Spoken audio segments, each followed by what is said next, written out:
डभोई के अमरेश्वर गांव में विकास की नई सौगात मिली है। विधायक शैलेश भाई मेहता के हाथों 1,20,20,00,000 रुपए की लागत से निर्मित आधुनिक अमरेश्वर प्राथमिक विद्यालय का लोकार्पण किया गया। नए भवन से विद्यार्थियों को बेहतर सुविधाएं और गुणवत्तापूर्ण शिक्षा का लाभ मिलेगा।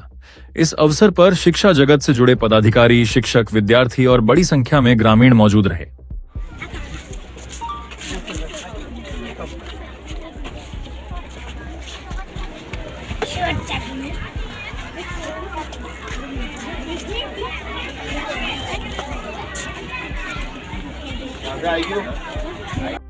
खूब खूब आभार श्री आपको, खूब खूब धन्यवाद।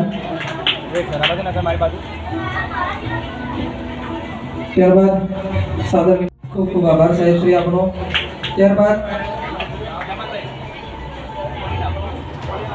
મોમેન્ટો પુષ્પગુચ્છ અને હાર અર્પણ કરી મહાનુભાવનો અત્રેથી સ્વાગત થઈ રહ્યું છે। આપણે ખૂબ મોટી તાળીઓના ગડગડાટ સાથેથી આ ક્ષણને વધાવીએ।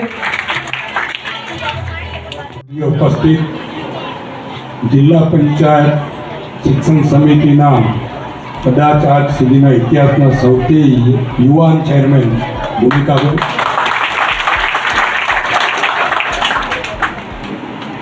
જિલ્લા પંચાયતના વિસ્તારના સભ્ય હર્ષિલભાઈ, જિલ્લા પંચાયત ચાંદોદના સભ્ય લતાબેન, જિલ્લા પંચાયત કાયાવરોડના સભ્ય રાકેશભાઈ ઠાકોર, તાલુકા પંચાયત ડભોઈના પ્રમુખ ભીખીબેન, તાલુકા ભાજપના મહામંત્રી દત્તુસિંહ સોલંકી, યતીનભાઈ પટેલ, અહીંયા તાલુકા